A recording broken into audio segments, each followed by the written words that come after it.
예, 반갑습니다. 오늘 여러분들과 함께할 정효환 선교사입니다. 오늘 강좌는 우리 선교사 후보생들을 위하여 5번째 강좌로 또 마지막 강좌이기도 하죠. 하나님의 형상 회복을 위한 신학적 인식의 전환과 시도라는 제목으로 여러분들과 함께 합니다. 그동안 이제 저의 사역과 선교 비전, 선교지 영성과 비선교지 영성의 차이, 그리고 성경에 나타난 하나님의 형상과 거룩한 씨앗, 그리고 거룩한 씨앗으로서의 중국 선교 현장에 대한 내용을 다뤘고요. 오늘은 마지막 강좌로 하나님의 형상 회복을 위한 우리의 그런 인식, 신학적 인식의 전환, 또 저가 시도했던 부분들을 잠시 소개하는 걸로 하겠습니다. 여러분들이 강의하면서 조금 죄송했던 것은 좀 자유스럽게 했어야 되는데, 이 비대면 강좌다 보니까 제가 이제 PPT에 지나치 의존하다 보니까 좀 딱딱했던 부분들이 있는 것을 양해해 주시고, 오늘은 마무리 또 여러분들과 함께하는 시간 갖고자 합니다.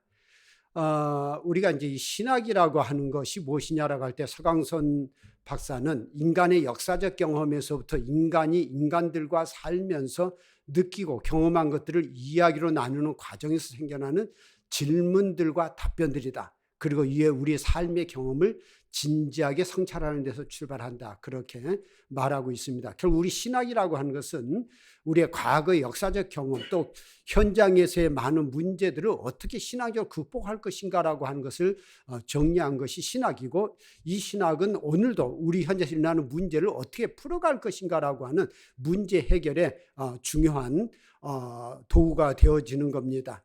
우리가 신앙이 왜곡될 때 지나친 율법화 또 맹신화로 체계와 조직 속에 사람을 가둬버리는 종교 집단화로 치닫게 되는 경우가 많습니다. 그렇다고 해서 또 지나치게 개인을 자유화시켜버리고 나면은 율법과 교리, 종교 조직과 전통, 공동체 자체를 거부하는 개인적 영성으로 전락하는 문제가 있습니다. 이처럼 극단적인 신앙으로 하나님의 형상을 상실할 때 거룩한 씨앗으로서의 영적 생명을 상실하게 되는데, 오늘 이제 우리가 신학적 인식의 전환이라고 하는 것은 이런 양면성의 조화와 균형의 신학적 영성을 어떻게 추구할 수 있을 것인가라는 이야기를 좀 나눠보려고 합니다. 우리가 이 흔히 영적인 생활, 영성이라는 단어를 많이 쓰긴 하는데, 이것이 뭐냐라고 할 때 우리는 흔히 황홀경, 신비주의로 생각하는 경우가 많이 있지만, 성경에서는 우리들에게 사랑하는 삶, 사랑하는 힘, 사랑의 은사로 말씀하고 있습니다. 그래서 영적인 삶은 이 세상의 일상을 떠나서 홀로 사는 삶이 아니라 하나님과 이웃과 또 자연과의 만남의 관계 속에서 우리 일상의 삶을 의미 있게 사는 것, 그리고 이러한 조화를 이루는 공동체성의 신학적 회복이 신학적 인식의 전환의 의미라고 하는 것을 좀 우리가 생각해 봤으면 좋겠습니다. 우리가 흔히 영적인 예배라는 단어를 많이 쓰는데, 로마서 12장의 사도 바울이 이것이 너희가 드릴 영적 예배니라 그런 말씀을 하고 있죠. 그럴 때 우리는 영적인 예배 그러면 열정적인 예배 그런 생각을 할 때가 많이 있는데, 중국어 성경, 제가 중국어 성경이 있다 보니까 리수어 땅란더스 그런 이야기를 하고 있는데, 이것이 뭐냐면은 이치에 합당한 예배, 결국 하나님의 말씀에 합당한 예배, 이것이 영적인 예배다. 그것이 중国성경에 있는 말씀이었습니다. 우리 개역개정에는 너희 몸을 하나님이 기뻐하시는 거룩한 산제물로 드리라, 이것이 영적 예배다 분명히 선언하고 있고, 세번역에는 이제 중국 성경과 같이 이것이 여러분이 드릴 합당한 예배입니다. 또 공동번역에는 그것이 여러분이 드릴 진정한 예배입니다 그렇게 말씀하고 있고, 우리가 거룩한 산제물로 드린다고 하는 것을 이 세대를 본받지 말고 오직 마음을 새롭게 함으로 변화를 받아, 세번역에 공동번역에는 새 사람이 되십시오 그렇게 말하고 있죠. 그래서 우리가 하나님의 선하시고 기뻐하시고 온전하신 뜻이 무엇인지 분별하는 것, 그것이 영적 예배다 그렇게 분명하게 사도 바울은 로마서 12장에 우리에게 말씀하고 있습니다. 성경에서 우리를 누구라고 말씀하고 있습니까? 주님 나라에서 그의 지혜롭고 사랑스러운 통치를 받으며 살아가는 하나님의 피조물로 그렇게 말씀하고 있습니다. 세상의 모든 만물과 구별된 하나님의 종으로서의 독특한 봉사적 신분을 가리켜 성경은 하나님의 형상이다 그렇게 말하고 있습니다. 하나님의 속성을 가진 존재, 만물을 통치하시는 하나님의 그 속성을 가지고 만물을 통치하게 하신 하나님의 그런 품성, 그것을 우리에게 말하고 있죠. 물론 하나님의 형상이 무엇이냐에 대해서 이제 신학적으로 논란이 되어 온 건 틀림없습니다. 그럴 때 사도 바울은 인간이 처음에 약속으로 받은 하나님의 형상을 취할 수 있는 길은 오직 그리스도와의 관계 속에서만 가능하다, 그렇게 보았습니다. 그리고 이 관계는 교회 공동체 안에 존재하는 관계 속에서 이루어진다, 그렇게 보았죠. 그건 옛사람의 새사람으로의 변화는 인종적, 종교적, 사회적 차별이 더 이상 아무 의미를 지니지 않게 되고 그리스도가 우리의 전부이며 모든 것이 그리스도가 존재하는 공동체를 만들어내는 것, 그것이 새 사람으로의 변화다, 새 하늘과 새 땅이다, 그렇게 말하고 있고 이것이 우리가 선교하고 전도하는 의미와 목적이다, 그것을 전하고 있습니다. 우리가 목회하는 이유이기도 하겠죠. 따라서 인간을 향한 하나님의 계획 속에서 종말론적인 희망이자 현재적 사실로서 하나님의 아들의 형상, 곧 하나님의 형상의 복을 꿈꾸는 것이 우리 사역의, 또 우리 신앙의 중요한 목적이고 방향이다라고 하는 것을 깨우쳐주고 있습니다. 그래서 오늘 여러분들과 하나님의 형상 회복을 위한 신학적 인식의 전환과 시도에 대해서 첫 번째, 하나님의 형상 회복을 위한 자기 질문, 또 두 번째, 주님의 구원 계획과 하나님의 형상 회복, 세 번째, 유일신론과 삼위일체 교리의 공동체적 신학, 네 번째, 신학적 인식의 전환을 통한 하나님의 형상 회복 시도, 이 부분을 가지고 오늘 여러분들과 함께 강의하고자 합니다. 먼저 하나님의 형상 회복을 위한 자기 질문, 늘 우리의 신앙에는 질문이 있어야 되는 겁니다. 그럴 때 우리가 건강한 신앙으로 나아갈 수 있습니다. 그럴 때 신앙으로부터 세계관이 나오고 신앙이 없이 인간 생활은 유지될 수 없다, 그런 말을 하고 있는데, 하나님의 형상을 회복한다는 것이 무엇이냐 할 때 우리의 신앙관의 올바른 회복이다, 그렇게 말합니다. 스토키라는 분은 이런 이야기를 합니다. 신앙은 인간 생활의 본질적인 부분으로 신앙의 헌신은 우리가 수용할 세계관을 결정하고, 이러한 신앙 헌신을 위한 하나님의 형상 회복은 모든 사람이 직면하는 네 가지 질문에 대한 물음으로부터 시작된다 말하고 있습니다. 그러면서 그는 네 가지를 이렇게 말합니다. 첫째로, 나는 누구인가라는 질문이 있어야 된다는 거죠. 인간의 본질과 의무가 무엇이고 목적이 무엇이냐. 두 번째, 나는 지금 어디에 있는가. 지금 어디에 있는 것은 어느 땅이냐가 아니라 내가 어떤 공동체 속에 살아가고 있는가라고 하는 거죠. 세 번째, 무엇이 잘못되었는가. 우리의 현장을 돌아봐야 된다는 거죠. 나와 우리 공동체의 성취를 방해하는 기본적인 문제와 방해물이 무엇인가, 악을 어떻게 이해할 것인가에 대한 질문이 있어야 된다는 거죠.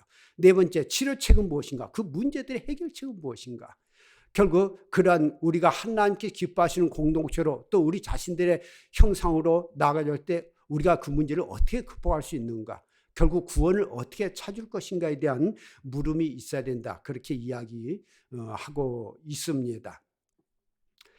그럴 때 하나님의 형상을 회복에 대한 자기 질문의 필요성이 무엇 때문이냐라고 할 때, 첫째로 우리가 가진 신앙관이 편향되어 있는 것은 아닌지, 어느 한쪽에 치우쳐 있는 것은 아닌지를 봐야 된다라고 하는 거죠. 우리는 흔히 삶의 다른 부분들을 무시하고 일부분만을 설명하거나 또 그것만이 옳다고 말하거나 그걸 지나치게 강조하거나 우상하고 있지는 않은가, 그런 것을 봐야 된다고 하는 것이고, 두 번째로 우리의 세계관이 사랑과 정의의 문제에 대해서 민감한가 아닌가.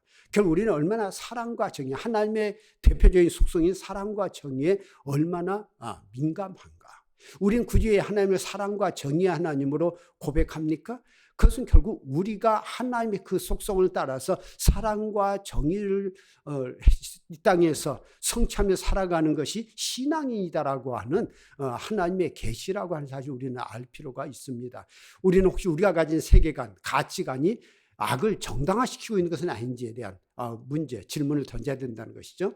세 번째, 하나님의 형상을 따라서 인간이 된다는 것이 무슨 뜻인가? 우리가 인간이 된다는 것이 무슨 뜻인가? 라고 하는 것을 우리가 볼 필요가 있다라고 하는 겁니다. 그럴 때 우리 자신에 대한 정체성을 발견해야 된다는 그런 이야기이죠. 자, 그럴 때 두 번째로 주님의 구원 계획과 하나님의 형상 회복. 하나님의 형상은 교회 가운데서 회복되어지고 이 공동체를 그리스도의 몸이라고 부르고, 따라서 우리는 교회의 머리 대신 그리스도께로 나아가야 된다라고 하는 것이죠. 신약 성경의 강조점은 그리스도의 몸된 교회를 통한 주님의 형상 회복을 신약 성경 우리들에게 말하고 있고, 이 형상 회복을 새롭게 구속된 인간성, 하나님의 구원을 받은 인간성으로 성경은 증언하고 있습니다. 그럴 때 신약 성경 그리스도를, 우리 주 예수 그리스도를 가장 탁월한 하나님의 유일한 형상이라고 증언합니다. 그래서 우리가 그리스도 예수를 닮아가고 그리스도 예수를 본받고 그렇게 우리에게 말씀하는 이유입니다. 결국 예수 안에서 예수를 닮고 예수께를 향해 나아갈 때 우리의 진정한 하나님의 형상의 회복이 있기 때문입니다. 그래서 그리스도는 완전한 하나님의 형상이며 지상생활의 모든 영역 속에서 하나님을 완전하게 나타내셨으며, 또한 그는 하나님의 살아계심을 중개하신 전형적인 인간이다. 그렇게 증언하고 있습니다. 우리는 예수님을 가리켜 성육신 하셨다. 또 도성육신, 말씀이 인간이 되셨다. 그렇게 우리는 고백하고 있지 않습니까? 그런데 우리는 이걸 신학적으로만 늘 하나님이 이 땅에 인간으로 오신 예수님, 그런 고백만 했지 그것이 우리에게 어떤 의미를 주느냐에 대해서는 잘 생각해보지 않을 때가 많았습니다. 늘 우리 창세기 아담과 하와의 타락부터 해서 바벨탑 사건, 또 이어져 내려온 역사 속에서 늘, 특히 오늘 교회 현장에서도 마찬가지죠. 마귀, 사탄과 세상의 미혹이 무엇입니까? 우리에게 하나님과 같이 되라는 것이고, 너도 하나님과 같이 될 수 있다는 것을 강조하고 있습니다. 그럴 때 많은 사람들이 하나님과 같이 될 수 있다. 그런데 성경에서 사탄이 우리에게 미혹한 건 너도 하나님과 같이 되리라, 너가 하늘에 닿게 하여. 이것이 끊임없는 미혹이죠. 그러나 왜 예수께서 이 땅에 인간의 몸이 되셨냐, 성육신하셨냐, 또 말씀이 인간의 몸이 되셨느냐라고 하는 것으로 고백하고 있느냐라고 하는 거죠. 주님은 우리에게 인간으로 지음받았기에 인간이 되라고 하는 겁니다. 우리가 하나님을 믿는 것은 우리가 하나님 안에서 우리가 인간을 지음받았기 때문에 참된 인간으로 살아간다는 것이 무엇이냐. 성경에서 우리들에게 높아지고자 한 자는 낮아질 것이라고 말씀하고 있고, 낮아지고자 한 자는 높아질 것이라고 말씀하고 있습니다. 결국 하나님과 같이 되려고 하는 건 사탄의 미혹이고, 그럴 때 하나님께서 우리를 끌어내리시겠다 말씀하고 있습니다. 그러나 우리가 겸손히 자신을 낮출 때 주님께서 우리를 높이셔서 영광 받게 하시겠다, 그렇게 약속하고 있습니다. 결국 왜 하나님의 아들이신 예수, 왜 하나님께서 영광 보좌를 보시고 이 땅에 오신 것으로 우리에게 예수 그리스도를 통해 계셨냐를 우리가 깨달을 때 진정한 하나님의 형상의 회복이 무엇인지를 우리는 알게 될 수 있으라고 봅니다. 이것이 단순히 하나님의 인간이 되시다, 그것이 아니죠. 우리 인간이 하나님을 위해 어떻게 살아가야 될 거냐라고 하는 중요한 본질의 이야기입니다. 자, 그럴 때 하나님의 형상 회복과 공동체성의 회복, 정말 곧 새하늘과 새 땅은 아직 오지 않았죠. 새 시대는 이미 시작되었지만 아직도 애 시대는 여전히 남아 있습니다. 예수께서 이 땅에 오심으로 새 시대가 시작되었죠. 종말이 시작되었습니다. 그러나 아직 종말의 문은 닫히지 않았습니다. 우리는 과거와 미래라고 하는 두 시대 사이에 살고 있습니다. 그럴 때 우리 기독교인들은 이 마지막 때에 하나님의 형상을 따라서 화목케 하는 자, 화평케 하는 자로 부르심을 받았다는 것입니다. 이것이 바로 우리가 구원받은, 구속받은 자의 임무입니다. 결국 우리는 종말의 때를 살아가는데, 종말의 때에 우리 크리스찬은 어떻게 살아야 될 거냐? 화목케 하는 자, 화평케 하는 자. 세상은 선과 악이 혼재되어 있습니다. 예수님을 가리켜서 이 땅에 화목제물로 오셨다. 성경은 그렇게 증언하고 있습니다. 하나님과 우리를 화목케 하시고 우리로 인간과 인간을 또 화목하기 위해서 이 땅에 오셔서 십자가에 돌아가셨다 말씀하고 있죠. 그럴 때 우리가 그 예수를 믿고 따르는 우리들을 하나님의 자녀라고 부르고 하나님의 아들이라고 부릅니다. 그럴 때 마태복음 5장에 예수님께서 산상수훈 뭐가 있습니까? 화평케 하는 자는 복이 있나니 하나님의 아들이라, 하나님의 아들이라 불릴 것이라고 말씀하고 있습니다. 결국 하나님의 아들, 하나님의 자녀는 누구냐? 화평케 하는 자다. 그렇게 분명히 예수님은 선언하고 있습니다. 그럴 때 우리가 성경에서 예수님께서 요한복음 3장 6절에 이 땅에 예수께서 독생자로 오셨다, 세상을 이처럼 사랑하사 독생자를 보내셨다, 그렇게 증언하고, 독생자는 외아들 아닙니까? 혼자 오신 거죠. 그분만이 참 아들이라는 거죠. 그런데 놀랍게도 그 부활하신 예수님께서 하나님 보좌 우편에 서실 때에 그분에 대한 증언이 로마서나 히브리서에서는 맏아들로 예수님은 보냄을 받으셨다. 장남으로 보냄을 받으셨다. 이건 뭐죠? 결국 예수께서 이 땅에 독생자로 오셨지만 이 땅에 오셔서 화목제물이 되실 때 우리로 그리스도 예수를 통해 하나님의 형상을 회복할 때 우리로 하나님의 자녀들이 되게 하셨는데 그 예수님이 맏아들이시다. 맞이가 되신다. 우리의 표상이 되고 표범이 되고 우리의 모범이 되시고 우리가 닮아가야 될 근간이 되신다. 그런 증언을 하고 있는 것이죠. 우리가 이것을 좀 많이 음미해 볼 필요가 있습니다. 독생자로 오신 예수님 십자가에 죽으시고 부활하실 말미암아 우리의 장남, 하나님의 맞이가 되셨다. 그 우리가 그리스도 예수의 하나님의 자녀로 살아가게 되신 것. 우리가 새로 깨닫고 그리스도의 몸된 우리의 소명은 타락한 세상 속에 우리 세상은 깨끗하지 않아요. 선하게 혼재되고 그 타락한 세상에서 함께 죄사함을 구하고 삶의 모든 영역 속에 하나님의 통치를 새롭게 소생시켜 나가는 것. 그것이 우리의 크리스찬의 존재됨이라고 하는 것을 깨달을 필요가 있습니다. 자, 그럴 때 하나님의 형상 회복과 삶의 방향성 회복. 이 삶의 방향성 회복을 우리는 신학적 인식의 전환이라고 생각하는데 하나님의 구원 사역은 우리의 삶의 방향을 주님께로 다시 바꾸는 것, 우리의 방향을 바꾸는 겁니다. 그래서 구속이란 하나님의 뜻에 대한 순종으로의 회복이고 본질적으로는 우리의 재창조에 대한 회복이죠. 새 사람이 되는 것. 저쪽 북유럽에서는 그것을 양심의 회복으로 보는 거죠. 하나님의 형상을 회복, 우리에게 주신 하나님의 마음으로의 회복. 그럴 때 하나님의 창조 가운데 이 땅에는 선과 악이 공존하고 두 왕국은 전쟁 상태에 있다라고 하는 현실을 인정할 필요가 있고요. 그러나 하나님께서 죄를 창조하신 것은 아니라고 하는 것, 그리고 그 죄가 삶의 한 국면도 아니라는 사실 우리가 알 필요가 있습니다. 하나님께서 모든 것을 선하게 창조하셨지만 인류의 타락과 함께 모든 것이 타락했고 그리스도에 의해서 모든 것이 구원받을 것을 우리는 믿죠. 그래서 우리의 실제적인 일상생활에서 이것이 무엇을 의미하느냐라고 하는 것을 생각해 볼 필요가 있고 우리가 살아가는 문화 현상 속에 참으로 악이 들어와 있다는 것. 그래서 그 문화 현상을 그리스도의 주권 아래 복종시키는 것. 주님의 통치 아래 있게 하는 것. 그것이 우리에게 필요한 것이라고 하는 거죠. 그래서 우리 삶의 각 부분에 대해서 던져야 될 두 가지 질문인데 첫째는 우리 삶에 있어서 창조적으로 선한 것은 뭐냐. 하나님께서 본래 창조하실 때 말씀하신 선한 것이 무엇이냐. 그럴 때 둘째로 선하지 않은 것은 무엇인가. 어떻게 무엇이 우리의 삶의 방향을 왜곡되게 했는가를 찾는 거죠. 그래서 삶의 모든 영역에서 말씀으로 우리를 인도하시는 성령의 음성에 귀를 기울일 필요가 있습니다. 자, 그럴 때 세 번째로 유일신론과 삼위일체 교리의 공동체적 신앙. 우리 신앙에서 중요한 게 유일신론이죠.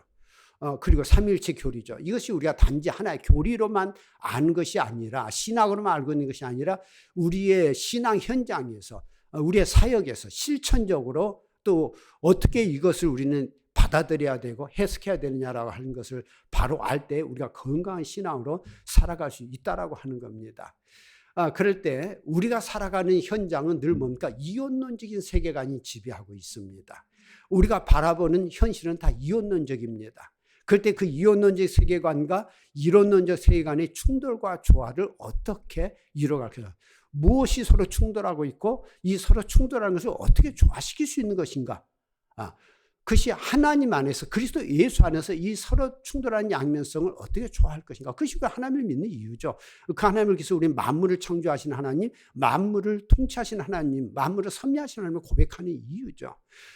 우리 이 땅에 있는 상이한 두 가지의 관점이 있죠. 두 종류의 세계관을 접하며 살아갑니다. 이 사람 말을 들으면 이 사람 말이 맞고 저 사람 말이 맞아요. 다 일리가 있죠. 그런데 또 다 맞는 게 아니죠. 그 어느 한편에서 맞는 것이고 또 다른 면에서 틀리죠. 그것을 우리가 분별할 필요가 있습니다. 그래서 우리가 그리스도 예수의 사람들이 이 다른 두 관점을 그냥 대립과 충돌로만 몰아갈 것이냐, 아니면 그 서로 다른 대립과 충돌을 어떻게 조화와 균형의 기회로 삼을 것인가. 이것이 신앙입니다. 우리 인간은 시각을 가진 피조물이기에 세계관은 우리 가치를 결정하고 우리로 하여금 주변 세계를 판단하게 합니다. 결국 우리가 어떤 가치관을 가졌냐가 세상을 이해하고 해석하는 열쇠라고 하는 거죠. 우리가 하나님을 믿는 것은 하나님의 시각, 하나님의 마음으로 우리의 세상의 현상과 상황과 문제를 보는 것이 신앙이에요. 우리가 기존에 가졌던 세상, 내가 자라면서 가졌던 경험, 그것이 판단 기준이 아니고, 내가 배워놨던 학문이 판단 기준이 아니고, 하나님의 말씀과 진리 안에서 세상을 분별해내는 것, 그것이 신앙입니다. 그럴 때 이 세계관은 항상 공유적인 것이며 공동체 것이라는 거죠. 세계관은 어느 한 사람의 것이 아니라 우리 대한민국 사람은 한국 사람이 가진 가치관이 있죠. 또 교회 다니는 사람은 교회 다니는 사람들의 공동체적 가치관이 있어요. 그래서 이 가치관은 항상 개인의 것만이 아니라 공동체 사물이라고 하는 겁니다. 그렇기 때문에 공동체의 정서가 어떻게 바뀌느냐에 따라서 또 개인의 가치관이 변화를 거듭하게 돼 있습니다. 그래서 참된 공동체란 동일한 삶의 이상에 근거한 생활 방식에 따라서 사람들이 결속될 때 비로소 가능한 것이고, 세계관은 그렇기 때문에 정신적이며 종교적 현상이다. 그렇게 보게 됩니다. 그래서 우리가 개인의 구원도 필요하지만 또 공동체의 구원도 함께 필요한 이유가 여기에 있습니다. 그럴 때 이 이원론 세계관과 이론론적 세계관의 충돌과 조화를 어떻게 이제 이루어갈 것이냐라고 할 때 여호수아 1장 7절에는 하나님께서 여호수아에게 이런 말씀을 합니다. 우로나 좌로나 치우치지 말라. 오른쪽이 맞다, 왼쪽이 맞다 그러지 말라라고 하는 거죠. 우리에게는 오른쪽이 있고 왼쪽이 둘 다 있다는 걸 보라고 하는 이야기죠. 결국 말씀의 진리 안에서 균형과 조화를 이루라는 것이죠. 우리는 늘 살아가면서 이것만이 맞다, 저것만이 맞다는 관점에서 벗어나는 것이 기독교인입니다. 우리가 옳고 그름을 분별하되 그것을 절대화시키지 말라고 하는 거죠. 하나님과 그분의 말씀만이 절대적인 것이지 이 땅에 존재하는 모든 것은 상대적인 것이라고 하는 것. 상대적인 것은 비교 대상이 존재한다는 거죠. 우리가 하나님만은 절대적으로 선이지만 이 땅에 그 어떤 사람도 아무리 악하다 할지라도 절대적으로 악하지 않습니다. 또 그 사람이 아무리 착하다 할지라도 절대적으로 착하지 않습니다. 늘 문제가 있고 흠이 있고 또 아무리 문제가 있어도 잘하는 부분이 있고, 우리가 장점 단점을 이야기할 때 장점만 있는 사람은 존재하지 않고 단점만 있는 사람은 존재하지 않아요. 장점과 단점이 다 공존하고 있는 겁니다.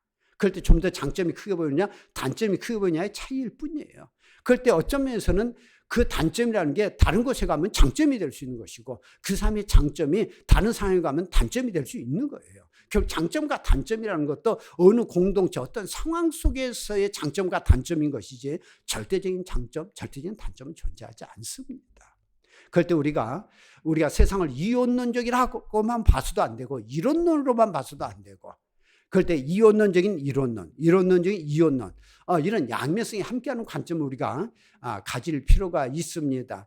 우리나라 국기가 태극기인데 이 태극에 존재하는 형상을 통해서 우리가 한번 세상의 양면성을 좀 이해해 보려고 합니다. 자, 여러분 앞에 태극 마크가 있는데 저 태극은 하나로 보입니까? 둘로 보입니까? 아니면 세 개로 보입니까? 아마 하나라고 보는 사람은 그 원을 보면서 옆에 일장기처럼 그 하나만을 보면서 하나라고 보는 것이고, 둘이라고 보는 사람은 그 위에 붉은 부분과 파란 부분을 나눠진 두 개를 보고서 두 개라고 보는 것이고, 세 개라고 보는 사람은 그 둘과 함께 둥그런 원까지를 포함해서 세 개라고 볼 것입니다. 결국 똑같은 걸 보고 있지만 세 파트로 세 가지 시각과 관점으로 나눠지지 않습니까? 그래요. 우리가 저 파란색 편에서 보면은 파란색만이 옳은 거예요. 빨간색 편에서 보면 빨간색만이 옳은 겁니다. 서로 상대적인 거예요. 그럴 때 우리 편이 옳다고 보는 관점이 무엇이고 우리 편이 틀렸다고 보는 관점이 무엇이고, 그 다음 상대방은 우리 편이 어떤 문제를 틀렸다고 보는 것이고 또 자기들이 옳다고 보는 것인가, 이 양면을 전체를 보려고 하는 시각이 필요합니다. 이 두 개의 서로의 차이점을 인정하면서 또 전체를 보려고 하는 것, 그것이 이원론적인 이론론이면서 이론론적인 이원론이죠. 우리 하나님께서 만물을 통치할 때 이 만물 안에는 뭐예요? 선과 악이 공존하고 있고 별의별 인간이 다 존재하고 있죠. 그럴 때 어느 한 편만을 보는 것이 아니라 하나님 안에서 이 만물의 다양성을 보는 것. 이 만물의 다양성을 너무 지나쳐 보면 우리 그것을 뭐라 합니까? 범신론이라고 말하죠. 다신론. 그러나 우리는 그 다신론과 범신론을 보는 건 아니죠. 그 전체를 보지만 하나님 안에서 통일성을 보는 것. 우리가 하루라고 하는 것도 없습니까?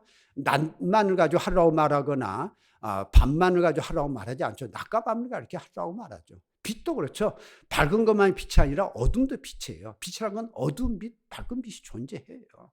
우리 인간이라고 하는 것도 흔히 나눌 때 육체와 영혼을 나누죠. 또 어떤 사람들은 영혼을 영과 혼으로도 나누기도 하죠. 자, 중계에 있을 때 이제 우리 학생들 데리고 지방 가정교회에 이제 사역을 나가는데 그때 가정교회 지도자가 함께 동행을 했는데 그때 우리 청년이 질문을 했어요.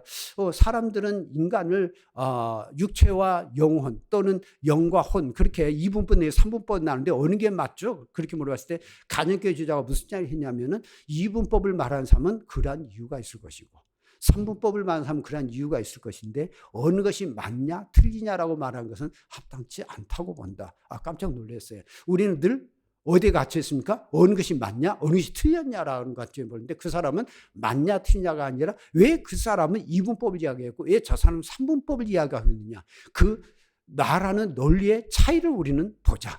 그런 전혀 다른 관점에서 볼 때 굉장히 당혹하면서 우리가 배운 이 학문이라고 하는 것은 논리적인 설명을 할 수밖에 없다 보니까 이분법, 어떤 이분법적인 논론, 이원론적인 논리로 설명할 수밖에 사실 없다고 하는 거죠. 그러나 실체는 어떻습니까? 인간은 하나지 육체 영혼을 나누지 않지 않습니까? 설명할 때 그렇게 할 뿐인 것이지.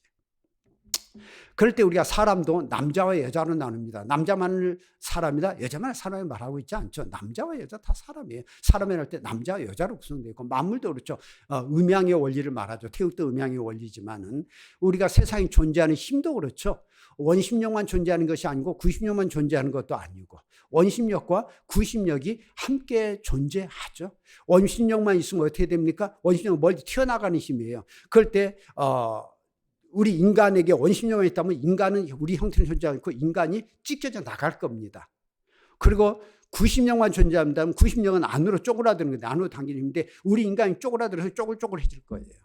그러나 이 원심력과 구심력이 균형을 이룰 때 뭡니까? 우리의 이 본체, 이 탱탱한 우리 인간의 형상이 존재하는 거죠. 이 힘이 균형을 이루어야 되는 것이지 어느 한쪽 힘이 셀 때 결국은 다 망가지는 겁니다. 결국 하나님께 주신 만물의 존재 원리가 무엇이냐라고 하는 것들을 우리가 이해할 필요가 있는데 결국 우리가 하나님을 믿는다고 할 때 하나님 안에서 만물을 볼 줄 아는 것, 사람들을 볼 줄 알고 하나님의 통치 섭리를 볼 줄 아는 게 건강한 신앙이라고 봅니다. 이런 입장에서 우리가 신학적 인식의 전환, 우리가 학문적 논리에 빠져서는 안 되고 왜 그런 학문적 논리가 이야기됐고 또 신학적 논리가 이야기되고 있느냐라고 하는 것들을 볼 필요가 있습니다. 자, 그럴 때 이 공동체성을 파괴하는 신론이 단일 신론입니다. 이 단일 신론은 유일 신론과 다릅니다. 단일 신론은 니케아 공의회와 콘스탄티노플 공의회에서 이단으로 정제됐습니다. 그럴 때 단일 신론에서 가장 중요한 핵심은 하나님은 한 분이라는 고백입니다. 우리가 하나님을 한 분으로 고백하지 않은가요? 그럴 때 우리가 이 하나라는 것이 숫자 하나냐 전체적으로서의 하나냐라고 하는 거죠. 그래서 차영배 교수는 이런 이야기를 합니다. 하나님이라는 호칭이 성경에 수없이 많이 나온다. 한글 성경을 이야기하는 거죠. 이에 대한 인식을 잘못하면 단일 신론이라는 이단으로 전락한다. 성경을 번역할 때 대개는 번역하고자 하는 그 나라의 언어와 민족의 최고 신이라고 생각하는 단어로 번역하는 것이 원칙이다. 그럴 때 우리 민족의 경우 최고 신은 하나님, 단수인 숫자 하나가 아니라 하늘님 또는 하느님이다. 개신교 성경에 우리가 하나님으로 되어 있는 것이 국어 발음 표기의 변화를 반영하지 않은 것으로 이 호칭은 이미 개신교에 토착화되기 때문에 고칠 필요는 없다 하더라도 단일 신이라는 의미에서의 하나님은 아니라는 것만큼은 분명히 명심해야 된다. 그렇게 말하고 있습니다. 우리가 카톨릭이나 기장 같은 것은 하느님으로 쓰고 있죠. 그것은 옛날에 우리가 하나님이라고 할 때 그 나라고 할 때 아레아였습니다. 그 아레아를 아로 표기할 거냐 의로 표기할 거냐 할 때 과거에는 아로 표기했기 때문에 하나님이었습니다. 그러나 이것이 국어 표기법이 그 아가 아니라 의로 표기하는 것으로 국어 표기법이 바뀌면서 하느님이 된 겁니다. 그렇기 때문에 그 하나님이라는 숫자가 숫자 하나를 말하는 것이 아니라 하늘에 계신 최고의 신, 그 하늘님에 대한 고백입니다. 그런데 우리 개신교에서 그걸 이제 숫자 하나로 자꾸 해석을 해가지고 하나님이라는 단어를 선호하는 경향이 있죠. 그것이 우리에게 이제 토착화되기 때문에 그대로 쓰기는 하는데 숫자 하나가 아니라는 것을 인식할 필요가 있죠. 그럴 때 우리가 숫자 하나를 단일 신론, 유일신론이라고 하는 것은 그것도 하나라는 뜻이기도 하지만 그 하나는 뭡니까? 이런 어떤 하나의 숫자를 말하는 것이 아니라 이 우주 만물이라고 하는 그 전체로서의 하나, 모든 것이 되시는 하나, 그것을 한 분으로 우리는 고백하는 겁니다. 그것이 유일신론이에요. 그것만이 유일한 거죠. 이것은 이 하나는 상대적인 하나죠. 여러 가지 하나가 있죠. 그래서 이게 하나로 우리가 인식할 때 하나님을 한 분으로 할 때 다른 신들이 존재한다는 얘기가 되어지게 되는 거죠. 우상숭배가 되어버리는 겁니다. 성경에 기록되어 있고 우리가 믿고 고백하는 하나님은 삼위 공동체 하나님입니다. 삼위일체 하나님을 우리는 고백을 해요. 그럴 때 일자의 하나님, 철학의 하나님, 일신론의 하나님이 아니라 삼위의 하나님이 일자고 숫자적인 개념에서의 한 분이 아니라는 사실을 아는 것이 종교적 영성을 극복하기 위해 반드시 필요한 인식입니다. 우리가 한 분이신 하나님이라는 고백을 잘 이해해야 됩니다. 숫자 하나가 아니라고 하는 거. 숫자 하나를 이야기하는 단신론, 이단이 되어버립니다. 유일신론. 모든 것이 되시는 하나님. 우리가 그 고백을 가지고 살아갈 필요가 있습니다. 그럴 때 삼위일체 교리와 공동체적 신학으로서의 인식 전환, 공동체 영성의 출발은 바로 삼위일체 공동체 하나님으로서 출발한다. 왜냐하면 하나님은 공동체를 존재하시기 때문에. 왜 우리 하나님께서는 자신을 삼위일체로 계시하시느냐 하는 것. 그럴 때 삼위일체라는 것이 이 공동체를 나타내는 어떤 상징적인, 표상적인 계시다라고 하는 것을 우리가 볼 필요가 있죠. 그럴 때 이것은 관계성의 이야기인데 성자나 성령이 성부에 종속되어 있지 아니한 동등한 상태에서 성부는 성자와 성령을, 성자는 성부와 성령을, 성령은 성부와 성자를 서로 섬기고 사랑함으로써 서로가 서로 안에 내재하시는 연합되고 합일된 공동체로 존재하시는 하나님이라는 뜻입니다.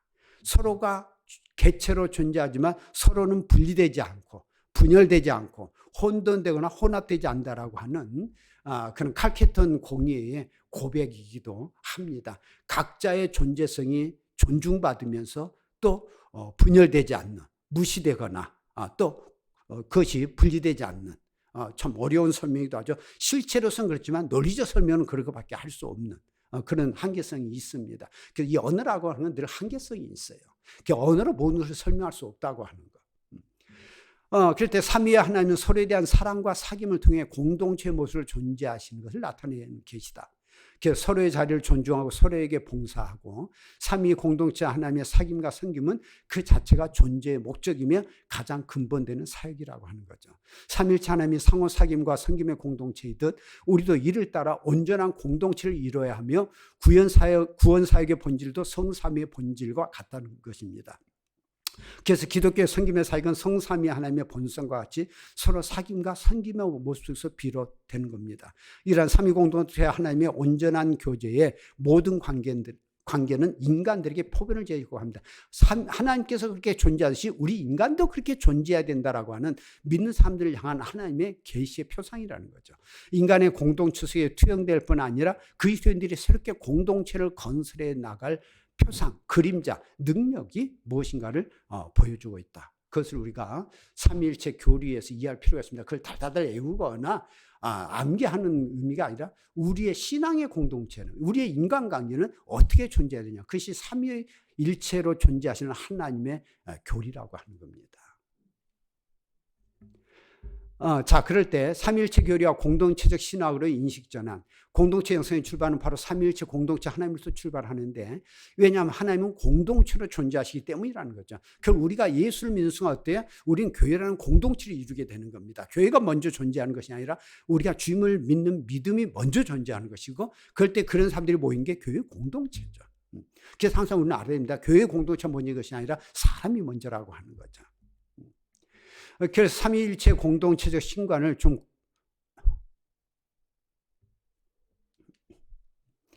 우리가 그럴 때 공동체를 우리가 실현한 삼위일체 신비에 대해서 왓슨은 교회를 하나의 유기체적 통일성, 그렇게 보았습니다. 이는 교회는 결코 같은 생각을 지닌 사람들의 모임이 아니라 모인 사람들의 생각과 습관과 자라 문화 다 다르다는 겁니다. 그것을 다 서로 인정해 줄 줄 아는 것. 누군가의 한 사람의 사고에서 그게 제한되거나 통제되는 것이 공동체가 아니라는 거죠. 그래서 여러 부류의 다양한 사람들이 모인 곳이며 그럼에도 불구하고 이 모든 다양한 요소가 그리스도 안에서 통일을 이루는 것. 그것이 이혼론적 이혼론, 이혼론적 이혼론이에요. 서로 다른 다양성을 인정하되 또한 그리스도 예수 안에서 통일성을 이루어가는 것. 그것이 교회 공동체, 삼위일체 신비라는 거죠. 그런데 오늘날의 교회 비극은 그리스도의 몸의 본질이 변질되어 추상적이 되어 교회의 고유한 능력을 상실해버렸다는 것입니다. 신약의 교회가 다양성만이 아닌 다양성 속에 이루어지는 하나됨, 즉 연합된 공동체적인 삶의 형태로 나타났다는 것이고요. 그리스도의 몸을 이룬다는 의미는 이러한 본질적인 것들을 자신의 삶 속에서 공동체 안에서 실현시켜 나가는 것입니다. 우리 인간도 육체와 영혼으로 나누는 것도 그런 공동체적인 것이죠. 우리는 겉사람과 속사람, 사도 바울은 그렇게 표현하죠. 겉사람과 속사람의 갈등. 바로 그것도 우리 인간은 공동체로 존재하고 있고, 성부, 성자, 성령의 삼위의 하나님께서 바로 한 몸의 하나님이라고 고백하는 것은 단순한 교리가 아니라 바로 다양한 인간이 하나가 되어야 한다는 실천 원리입니다. 삼위일체가 신비이듯 공동체 삶도 신비입니다. 각자 개성을 지닌 인간이 한 몸, 한 공동체를 이룬다는 것 자체가 신비이고 하나님과 같은 특성인 하나님의 형상을 지니고 있다는 표지입니다. 교회를 실제적인 공동체 되게 한 것은 성령의 코이노니아라고 하는 겁니다. 그래서 사도 바울이 선교할 때 어떻습니까? 유대인들은 유대인만의 신앙, 유대인만의 하나님으로 고백을 했죠. 그들은 어쩌면 성경에 보면 단일 신론적인 개념이 굉장히 강했습니다. 그러나 사도 바울이 예수 그리스도를 통해 삼위일체 하나님을 깨닫게 할 때 이방인들이 복음을 받아들이게 되고, 그래서 이방인의 공동체가 교회가 세워진다는, 유대인들은 상상할 수 없는 것이었죠.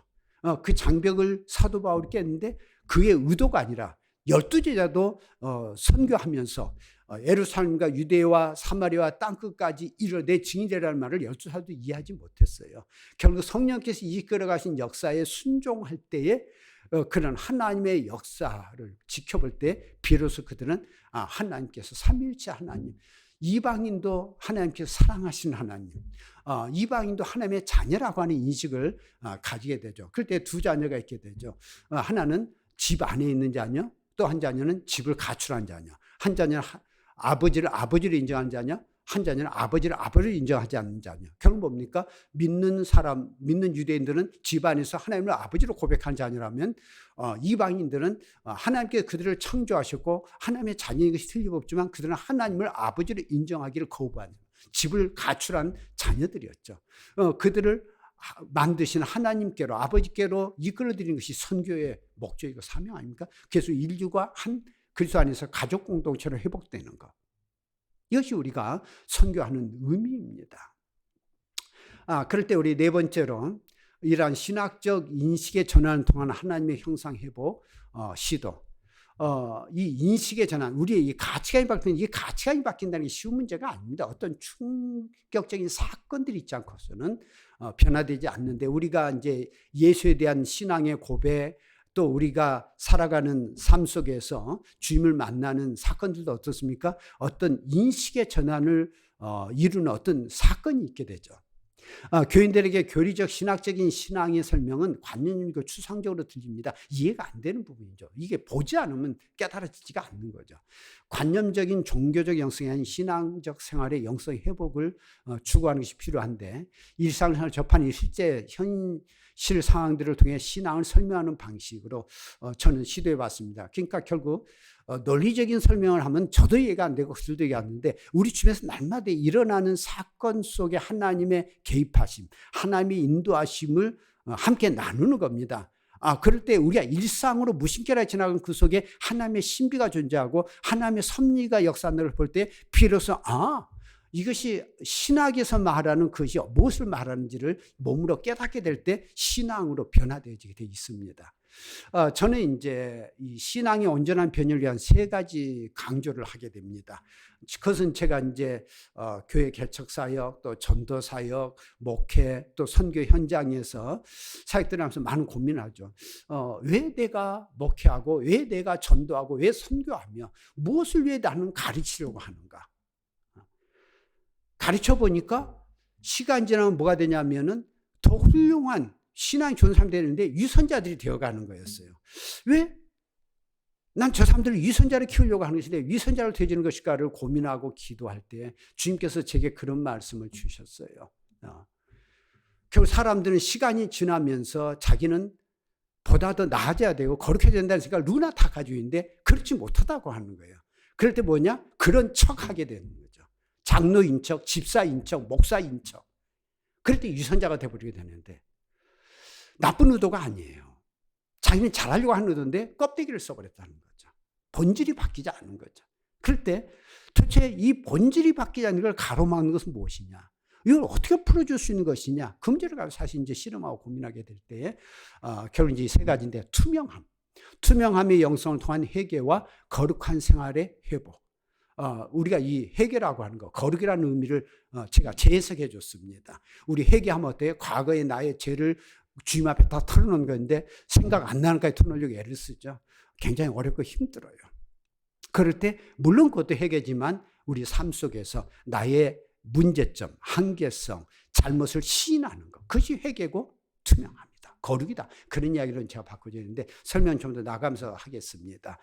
그래서 회개의 의미와 정직, 완전한 의의는 없으며 잘못을 인정하는 사람이 필요한 것이지 우리가 잘못을 전혀 저지르지 않는 사람은 존재하지 않는다는 거.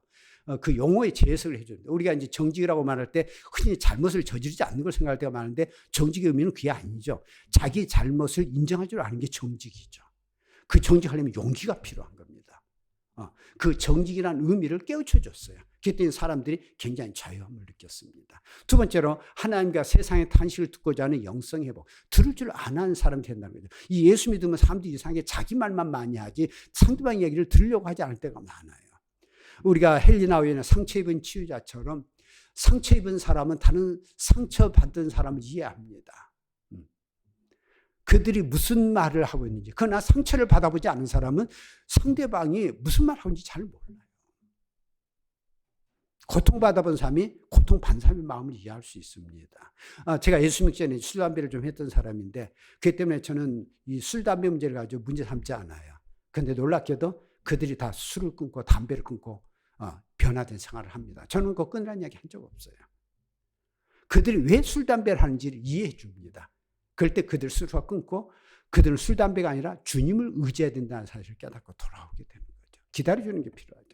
하나님의 탄식과 부르심. 성경에 보면 하나님의 탄식이 끊임없이 흘러나오는데 왜 하나님이 이런 탄식을 하는가 우리가 성경에서 들을 줄 알아야 되죠. 그럴 때 우리는 세상 사람들의 탄식의 소리를 들을 줄 알아야 되죠. 그때 우리가 그 가운데서 무엇을 도와줄 수 있고 무엇을 함께 할 수 있는지를 알게 되기 때문입니다. 결국 세상 사람의 탄식 속에 하나님의 탄식이 들어있다는 것도 우리가 봐야 됩니다. 그럴 때 우리는 측은지심, 다른 사람을 안타깝고 불쌍히 여기는 마음으로 사람을 대할 줄 알게 되는 거죠. 진정한 인간이 되는 겁니다.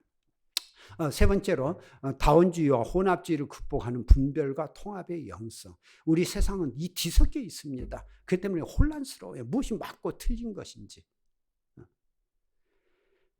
그럴 때 이 다원주의, 왜 다양한 어떤 원리들을 이야기하고 있고 혼합, 뭐가 도대체 뒤섞여 있는지를 우리가 분별하면서 그럴 때 이것이 혼합과 다원이 아니라 그리스도 예수 안에서 통일되게 하는 것. 그 가닥들을 분별해내면서 또 조화를 이루는. 그래서 양극단의 극복을 도와주는 거죠. 성경 안에 끊임없이 증언되는 반복되어 나타나는 두 종류의 신앙 양태가 있는데 우리가 교회 안에도 결국 그렇죠. 종교적 영성을 가진 사람과 신학적 영성을 가진 사람, 종교적 영성을 가진 선교사, 신학적 영성을 가진 선교사, 종교적 영성을 가진 목사, 신학적 영성을 가진 목사 전혀 다릅니다. 목회 방식이 다르고 신앙생활 방식이 다르고 가는 길, 생각하는 게 달라요. 그때 종교적 영성은 제도화된 형태를 강조합니다. 그리고 신앙에서는 신앙 본질과 정신을 강조하는 이 차이를 구별하고 분별케 하지만 이 양면성이 누구에게나 공존합니다. 우리가 신앙적 영성만 100% 소유하는 사람 존재하지 않고요. 종교적 영성만 가진 사람 100% 존재하지 않아요.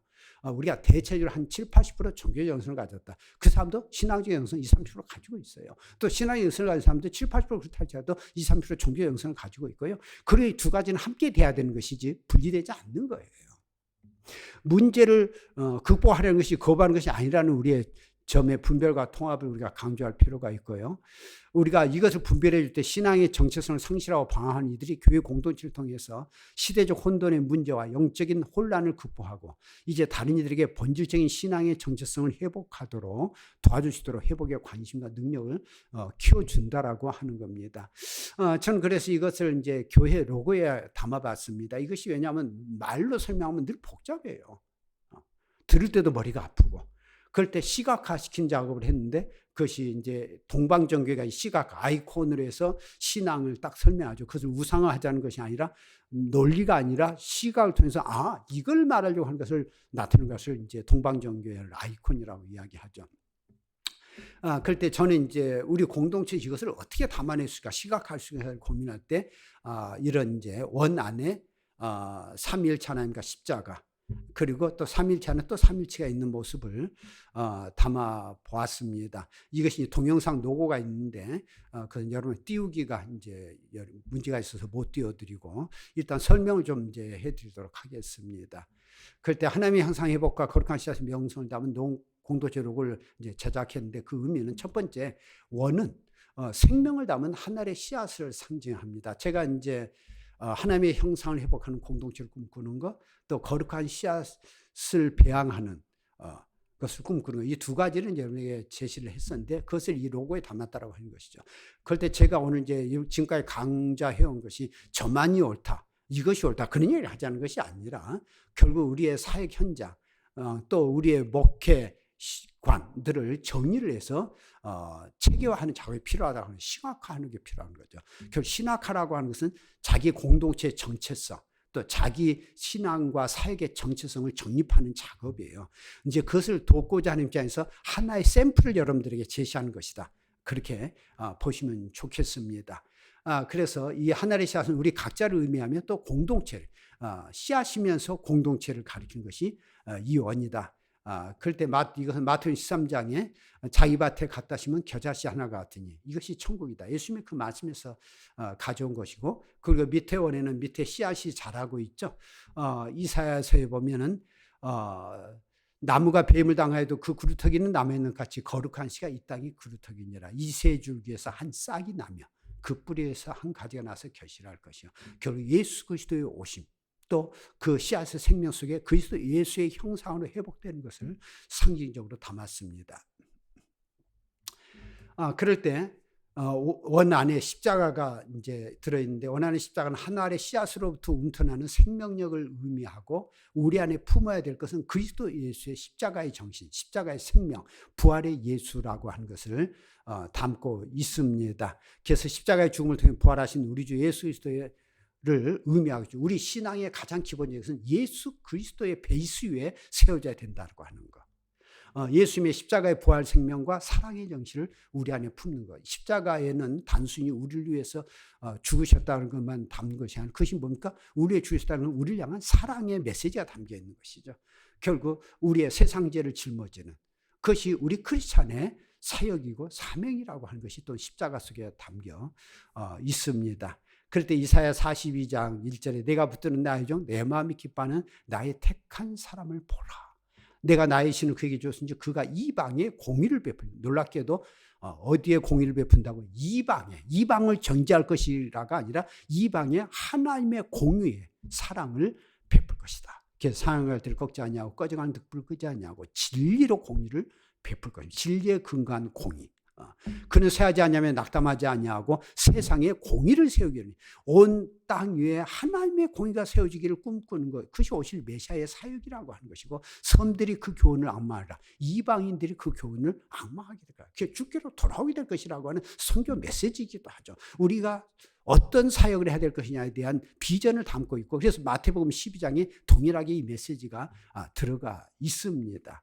자, 그 십자가 위에 이제 하나님의 형상. 결국 우리 안에 품어야 할 두 가지 형상은 그리스도 예수의 십자가와 삼위일체 하나님의 형상을 품는 것이 우리 크리스찬이다. 우리 공동체의 비전이다. 그 이야기를 담고 있습니다. 하나님께서 우리 인간을 만드시고 하나님의 형상대로 창조하시고 뭐 하셨습니까? 복을 주시며 그들이 시대 생육하고 번성하며 땅에 충만하라. 땅을 정복하라. 그리고 우리가 사람을 만들고 그로 바다의 고기와 공중의 새와 육축과 온 땅과 땅에 기는 모든 것을 다스리게 하자. 결국 세상 속에 하나님은 우리는 지도자로 청지기로 부르셨다라고 하는 거죠. 우리 크리스찬이 됐다는 것은 청지기, 지도자로서의 부르심이에요. 우리가 성경을 읽다 보면 다 이 지도자에 대한 리더십에 관한 이야기들이에요. 그럴 때 나는 리더가 아닌데 라는 생각을 하는데, 그럴 때 우리 크리스찬 한 사람은 이미 예수를 믿는 그 순간 리더로서 부름받았다고 하는 거죠. 우리가 결혼하는 순간, 가정을 이루고 가장이 되는 순간 우리는 리더죠.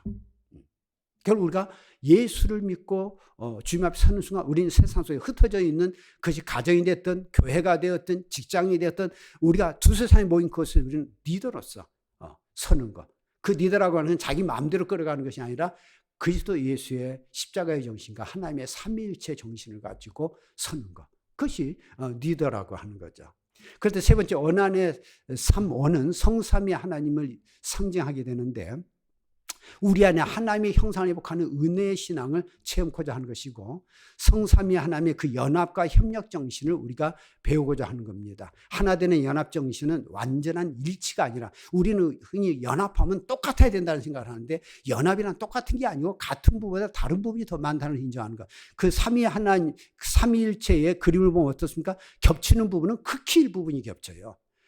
그러나 함께 공존하는 거죠. 결국 우리가 다른 사람과 생각이 같으면 얼마나 같겠습니까? 부부도 생각 같지 않아요. 내 자식들도 형제들마다 생각이 다 달라요. 극히 일부분이 일치될 뿐이에요. 결국 우리가 연합이라는 것은 완전한 겹쳐지는 것이 아니라 서로 다른 부분이 더 많다는 것을 인정하는 것이 연합이다. 그것이 삼위일체의 모습에서 우리가 발견하게 하는 거죠. 그럴 때 삼원이 겹쳐진 부분 형상, 두 손을 들고 기도합니다. 가운데 겹쳐진 모습은 이렇게 손을 들고 기도하는 모습. 결국 서로를 위해서, 세상을 위해서 언제나 중보기도하는 신앙적 삶의 자세가 우리가 삼위 안에서의 서로를 존중하고 서로를 배려하고 서로를 세워가고 하는 모습이 삼위 하나님의 모습 속에 존재한다는 것을 담고 있습니다. 다섯 번째로는 겹쳐진 삼원의 중심은 신앙이 중심된 성결하고 거룩한 신앙생활을 추구한다는 의미를 담고 있습니다. 밑에 보면 세계 사문색과 빛의 사문색이 존재하는데 가운데 부분이 다르죠. 세계 사문색은 가운데가 검었습니다. 이 땅의 것은 이 섞으면 섞을수록 검해지죠. 그러나 하늘의 색, 빛의 사문색은 섞으면 섞을수록 밝아집니다.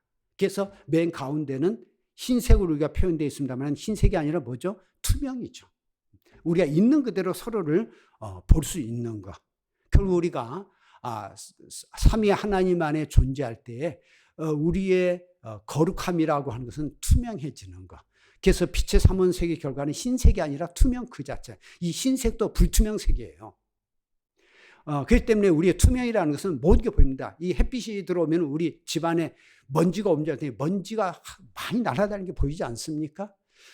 실수와 오류가 자기 연약함을 있는 그대로 인정하는 자세. 우리 안에 모든 삶은 실수가 있고 오류가 있는데 그것을 있는 그대로 인정하는 게 투명이에요. 이러한 하나님의 형상의 회복을 통해서 하나님 앞에서의 솔직하고 정직한 삶들을 추구해 가는 것이 거룩한 생활로의 인식의 전환으로 가르치는 겁니다. 그럴 때 많은 사람들은 자기의 연약함을 감추려고 하고 대단한 척 하다가 이걸 알고 나면 내려놓습니다. 나는 이런 문제가 있다. 나는 이런 잘못을 저질렀다. 우리는 그 사람들을 불신합니까? 아니죠. 신뢰합니다. 우리 인간은 영감의 존재예요. 다른 사람이 뭘 알도 다 알아요. 대단히만 난처하지만 그 사람 별별 없다는 거 다 알아요. 그래서 겉에서는 네, 참 대단합니다. 하지만 속 뒤로 돌아설 때 욕하잖아요. 그런데 앞에서 자기 연약함을 내놓을 때 어때요? 대단하다 그러죠. 그 쉽지 않은 거 우리 알아요. 용기가 필요해요. 우리 한국의 크리스찬 정치가들 또 대통령들이 자기 잘못을 시인했으면 너무 좋았을 텐데 마지막까지 인정하지 않는 것이 사회에서 욕을 얻어먹는 이유 아니에요? 요즘 정치인들 보면 참 마음이 아파요. TV나 그 국회에서 욕설 퍼붓는 사람, 도저히 할 수 없는 욕을 퍼붓는 사람이 다 누군가 기독교 정치인들이에요. 안 믿는 정치인들 그런 말 하지 않아요. 놀랍게도 예수 믿는 정치인들이 해서는 안 될 말들을 내뱉고 있어요. 참 무서워요. 우리가 여섯 번째로 삼원이 겹쳐진 각 부분은 초대교회에서 그리스도인을 상징했던 물고기 모양이 되게 됩니다. 결국 우리가 물고기망으로 세 물고기가 합쳐지지만 어떻습니까? 각 머리는 하나인데 몸은 세 부분임을 통해서 서로의 활동과 영역은 다양하지만 한 공동체의 마음과 생각으로 움직이는 거죠. 우리가 서로의 역할, 사명, 능력이 다 다르게 움직이지만 생각은 하나. 함께 한 비전, 한 예수 안에서 움직이는 것. 그것이 공동체다라고 하는 것을 그 안에 담고 있습니다. 그래서 이 거룩, 성결은 투명한 삶이라는 것과 연합은 서로 다른 점을 인정하는 것으로부터 시작된다는 것을 이해하고 실천하게 함으로써 보다 자유롭고 건강한 신앙을 가진 이들로서 복에 걸린 공동체 삶을 살아가도록 배양합니다. 이것이 이제 완벽하지 않지만은 그런 인식을 가지게 하는 거죠. 그럴 때 원안의 모양은 장성한 한 그루의 나무를 의미합니다. 씨앗 안에는 장차 성취하게 될 자신의 모든 형상을 이미 담고 있기에 우리가 시편 130편에는 형제가 연합하여 동거하며 어찌 그리 선하고 아름다운가. 하나님께서는 우리가 서로 연합하여 동거하는 것을 선하고 아름답게 보신다는 것이고, 그럴 때 거기서 여호와께서 복을 명하셨나니 곧 영생이다. 영생이 무엇이냐를 분명히 말하고 있습니다. 형제가 연합하여 동거하는 것. 그것이 하나님 보시기에 선하고 아름다운 것이다. 그것이 영원한 생명이다. 그리스도에서 생명이 있는 사람들이 그렇게 살아간다. 그런 연합의 의미가 그 로고 안에 담겨 있습니다. 그리고 이것이 다시금 이제 씨앗이 흩어져서 존재하는 것. 그때 창세기 2장 마지막 보면 그런 말이 있죠. 아담과 그 안에 두 사람이 벌거벗으나 부끄러워하지 아니라. 에덴동산에서 아담과 하는 벌거벗으면 부끄럽지 않다. 우리가 공동체라고 하는 것이 우리 흠과 연약한 점을 내어놓지만 부끄러워하지 않고 감싸주고 위해서 기도하는 공동체. 그것이 공동체다라는 의미를 담고 있고요. 그럴 때 이 로고 속에서 이제 공동체의 체계와 조직을 담아봤는데, 언제나 한 사람이 그리스도의 사랑으로 세 사람을 품고 섬기는 공동체의 삶을, 한 사람이 세상을 품는 것, 많은 사람을 품는 건 어렵지만은 예수님의 12제자를 보면 알지만 그 12제자도 한 명이 세 명을 품는, 그래서 4인 1조로 돼서 세 팀이 존재하는 것이 신약성경을 읽다 보면 발견하게 됩니다. 그리고 내가 섬기는 그 사람 또 다른 세 사람을 품는 지도자로 설 수 있도록 격려하고 섬기는 것. 그래서 어디로 흩어지는 간에 자신이 몸담고 살아가는 삶의 자리에서 동일한 생명을 번식시켜나가는 하늘의 씨앗으로 배양한다는 것이 이 공동체 로고에, 그래서 그 삼위 안에 또 삼위일체가 들어있는 그런 의미입니다. 숫자적 의미죠. 그럴 때 1인자가 아니라 예수의 생명 번식을 꿈꾸는 이들로 함께 살기를 원한다는 것이죠. 그래서 기도 제목을 제가 던져줬는데, 하나님의 형상해볼까 거룩한 씨앗을 형상해보기 위해서 주님, 하나님의 백성으로서 세상에서 함께 살아가는 우리의 삶의 형태는 무엇이어야 합니까? 그것을 매일 기도하게 합니다. 늘 질문형으로 기도하게 해요. 이렇게 해주세요, 저렇게 해주세요가 아니라 하나님 어떻게 해야 됩니까? 그걸 하나님께서 우리가 답변할 수 있는 게 있는 거죠. 그래서 첫 번째, 복음의 모든 요구에 따라 우리의 생애를 바친다는 것이 무엇을 의미합니까? 두 번째, 우리의 삶이 어떻게 그리스도의 종된 모습으로 일관되게 빚어질 수 있습니까? 세 번째, 우리 각자의 일상의 삶에서 원수를 사랑하라는 구체적 의미가 무엇입니까? 교회된 우리가 어떻게 하나님의 백성된 공동체로서 살아가야 합니까? 다섯 번째, 우리를 통해 오늘과 이 주간과 한 생애에 걸쳐 이루기 원하시는 것이 무엇입니까? 그렇게 주님 앞에 기도하기를 원하고, 결국 자신에 대한 자문이기도 하죠. 그럴 때 우리가 어떻게 하나님 앞에 나아갈지 매 순간 깨닫게 된다라고 하는 거죠. 여기 이제 표를 하나 간단하게 해봤는데, 이게 일부분인데, 신앙적 영성과 종교적 영성의 차이를 이제 해봤는데, 여러분들이 주의해야 될 것은 이분법적으로 누군가를 정죄하고 판단하기 위해서 이걸 만든 것이 아니라 논리적인 설명을 하자면은 이렇다는 것이고, 아까도 얘기했지만 신앙의 영성이 100%가 아니고 종교적 영성이 100%가 아니고요. 신앙의 영성을 할지라도 한 60, 70%가 그런 성향이 있고, 또 종교적 영성이 있습니다. 또 종교적 영성 사람도 마찬가지 신학의 영성을 같이 가지고 있어요. 같이 공존하고 있는데 어느 것이 더 많은 부분을 차지해서 그 사람의 성향으로 드러나냐의 차이가 있고, 우리가 이 부분을 통해서 우리가 문제를 어떤 부분을 극복해 가냐를 보자고 하는 것이지, 이렇게 사람을 딱 나눌 수 있다 그 이야기를 하자는 게 아닙니다. 그런데 신학의 영성, 신앙이라고 할 때 우리가 이제 한자 말로 믿고 바라보는 게 신앙이라면, 종교적 영성은 신앙이라는 말은 하지만 신앙을 신념적으로 해석합니다. 신념은 뭡니까? 자기 생각을 믿는 거죠. 그때 그 우상숭배가 되죠. 그게 이방 신앙의 특징이고, 그것이 율법적 신앙의 특징입니다. 신앙의 영성은 여호와 신앙, 예수를 믿는 신앙, 복음적 신앙의 특징이죠. 그래서 인생의 목표가 신앙에서 하나님의 뜻을 성취하는 순교자의 삶, 또 공의와 사랑, 다윗에게를 추구한다면 정경성은 대체로 하나님을 이야기하지만 자기 욕망 성취를 위해서 하나님을 믿죠. 정복자의 삶, 누군가를 짓밟죠. 출세, 선거, 탐심, 므낫세에게를 추구하죠. 므낫세나 다윗 다 하나님 믿는 사람 아니었습니까? 그 삶의 자세는 신학의 영성은 내가 어떻게 죽을 것인가, 다른 삶에서 내가 어떻게 죽을 것인가, 자기가 죽을 것 생각해요. 자기 생각의 포기, 또 하나님의 섭리에 대한 순종, 그럴 때 구원의 삶으로 귀결되죠. 하나님의 은혜에 대한 감사와 영광, 또 모든 일에 방향성으로 합니다. 어느 길을 가야 될까요? 수단 방법을 절제하게 되죠. 복합적 사고, 이 땅은 복잡하지만 그것이 복잡하게 생각, 복합적 어떤 줄기가 있다는 거, 통합적 사고, 영적 전쟁, 늘 자기와의 싸움. 그렇기 때문에 화목, 화평, 치유, 회복, 잠잠히, 차분히, 심사숙고하는 자세를 보인다면 종교형 쓴 사람은 어떻게 살아남을까요? 내가 살아남을 것인가? 자기 생각의 관철, 그래서 신념의 주장, 하나님 뜻보다 자기 계획 중시되죠. 죄악의 삶을 귀결되게 되고 자기 능력과 업적의 자랑과 가시가 우선하고 이 사람은 방향성보다 방법론이 우선합니다. 그래서 수단 방법을 가리지 않아요. 모두를 복잡하게 만들어버려요. 단순 무식하고 맹신종과 맹신적일 때가 많기 때문이고 이 사람은 영적 전쟁이 자기와의 싸움이 아니라 늘 다른 사람과의 싸움이에요. 그럴 때는 분리, 분열, 다툼, 싸움, 무언치, 무자비, 열성적이고 열광적이고 즉흥적이에요. 자, 그럴 때 또 하나를 보면 신앙생활이, 신앙의 영성은 보이지 않는 하나님을 추구합니다. 하나님을 어떤 상징화하죠. 의미를 찾게 되죠. 죄악을 통해 극복과 승리, 고난의 극복, 행복과 기쁨 추구. 우리가 세이클로바, 네이클로바 하는데 세이클로바는 뭡니까? 흔해 빠졌잖아요. 그건 행복이죠. 기쁨. 그래서 이 신앙의 영성은 윤리적이고 각성적이고 축복적이고 인격적 순종적이에요.